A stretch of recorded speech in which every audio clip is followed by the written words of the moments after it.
अमरावती जिल्ह्यात सततच्या पाऊस व अतिवृष्टीने खरीपाची पिके हातची गेली। शेताचे तलाव झाल्याने पिके पिवळी पडून सडायला लागली। जिल्ह्यात ओल्या दुष्काळाचे सावट असताना जिल्हा प्रशासन सरसकट पंचनामे न करता फक्त अतिवृष्टीने बाधित पिकांचे पंचनामे करीत आहे। उर्वरित शेतकऱ्यांना शासन प्रशासनाने वाऱ्यावर सोडल्याचे वास्तव आहे। चांदूर रेल्वे तालुक्यात स्थानिक कृषी उत्पन्न बाजार समितीत नवीन हंगामातील सोयाबीन खरेदीला बुधवारपासून प्रारंभ करण्यात आला।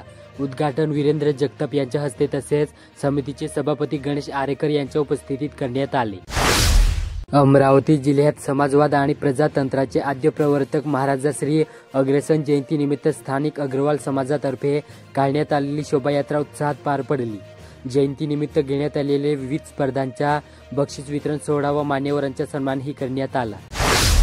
अमरावती जिल्ह्यात सततच्या पाऊस व अतिवृष्टीमुळे जिल्ह्यात सरसकट ओला दुष्काळ जाहीर करावा, अन्यथा एकही मंत्र्याला अमरावती जिल्ह्यात फिरू देणार नाही, असा इशारा उद्धव सेनेने निवेदनात दिला। चांदूर बाजार तालुक्यातील शेतकरी, शेतमजूर, कष्टकरी, कामगार, दिव्यांग आणि अपेक्षित घटकांनी प्रहार संघटनेच्या नेतृत्वाखाली 22 सप्टेंबरला तहसील कार्यालयात जोरदार आंदोलन केले। सततच्या अतिवृष्टी, धुक्यामुळे शेतीचे प्रचंड नुकसान, अनुदान वितरणातील अकार्यक्षमता, वीज व सरपंपाचा जबरदस्तीने थोपवला जाणारा मुद्दा आणि विविध योजनांमधील अन्याय या 8 प्रमुख मागण्यांसाठी शेतकऱ्यांनी एकत्रित येत तीव्र संताप व्यक्त केला। चांदूर रेल्वे तालुक्यातील एका गावात जामिनावर सुटून आलेल्या युवकाने भावासमवेत पूर्व प्रेयसीचे घर गाठून तिच्या आई वडिलांवर धारदार शस्त्राने जीवघेणा हल्ला चढविला। या प्रकरणी कुर्हा पोलिसांनी या दोघा भावंडांविरुद्ध खुनाच्या प्रयत्नाचा गुन्हा दाखल केला। अमरावती जिल्ह्यात doctor Panjabrao Deshmukh urban cooperative बँकची आमसभा 21 सप्टेंबर रोजी मातोश्री विमलाबाई देशमुख सभागृह परिचर्या महाविद्यालय येथे झाली। सभेकरिता उपस्थित सभासदांनी बँकच्या 2024-25 या आर्थिक वर्षाच्या वाटचालीबाबत समाधान व्यक्त केले। वर्षभरात कर्मचाऱ्यांकरिता राबविलेले प्रशिक्षण कार्यक्रम तसेच इतर सामाजिक कार्याचा आढावा यावेळी घेण्यात आला। दर्यापूर शहरातील तहसील कार्यालयाजवळील लॉजच्या पाठीमागे एका 55 वर्षीय व्यक्तीच्या डोक्यावर लाकडी दांडक्याने जबरवार करून खून करण्यात आल्याची घटना सोमवारी रात्री घडली। तहसीलमधील नक्कल विभागात ते कामाला होते। रात्री उशिरापर्यंत घरी न परतलेल्या वडिलांच्या मुलाने शोध घेतला। मंगळवारी त्याचा मृतदेह नागरिकांना आढळून आला। परतवाडा येथे मेळघाटच्या पायथ्याशी व अचलपूर तालुक्यात मोठ्या प्रमाणात सीताफळ बन आहेत। या दिवसात आदिवासींना रोजगार उपलब्ध झाला असून दररोज परतवाडा शहरात मेळघाटी सीताफळ विकायला येत आहेत, त्यातून त्यांना रोजगार उपलब्ध झाला। नांदगाव खंडेश्वर तालुक्यातील माऊली चोरी येथे ग्रामपंचायतीच्या वतीने मुख्यमंत्री पंचायत राज अभियानाला श्री अंबादेवी मंदिर सभागृहात प्रारंभ झाला। यावेळी गावातील युवक युवती, महिला भजन मंडळ, महिला बचत गट, शेतकरी गटाचे सदस्य प्रामुख्याने उपस्थित होते। चांदूर बाजार तालुक्यात वाढत्या अवैध वाळू तस्करीमुळे निंबोरा भागातील शेतकऱ्यांचे शेतमाल वाहतुकीसाठी असलेले रस्ते आता वाळू वाहतुकीसाठी वापरले जात आहे। यामुळे शेतकऱ्यांना मोठ्या समस्याचा सामना करावा लागत आहे। परिसरातील काही शेतांमधून सर्रास वाळू काढली जात असून ती वाळू ट्रकमधून तालुक्यातील विविध भागात नेली जात आहे। अमरावती जिल्ह्यात राष्ट्रीय पोषण माह अभियानांतर्गत शहर आणि ग्रामीण भागातील 3189 अंगणवाडी केंद्रात पोषण माह उपक्रम राबविला जात आहे। या उपक्रमाच्या श्री गणेशा बुधवार 17 सप्टेंबर रोजी बातुकली तालुक्यातील उत्तमसरा येथून करण्यात आला। जेडपीच्या महिला आणि बाल कल्याण विभागामार्फत राबवण्यात येत असलेल्या राष्ट्रीय पोषण माह उपक्रमाचे उद्घाटन विभागीय आयुक्त श्वेता सिंगल, जिल्हाधिकारी आशिष येरकर, जेडपीच्या सीईओ अंजिता महापात्र यांच्या हस्ते करण्यात आला। अमरावती जिल्ह्यात शरद पवार गटाचे नेते जयंत पाटील यांच्याविषयी आमदार गोपीचंद पडळकर यांनी टीका करताना असभ्य भाषेचा प्रयोग केला। यामुळे राष्ट्रवादी शरद पवार गटामधून संतप्त भावना व्यक्त होत आहेत।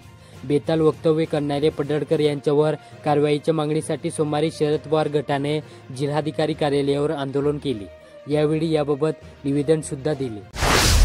अमरावती जिल्हा मध्यवर्ती सहकारी बँकेची सातत्याने विरोध गटातील 11 संचालक कुठल्याही विषयावर बदनामी करीत आहेत।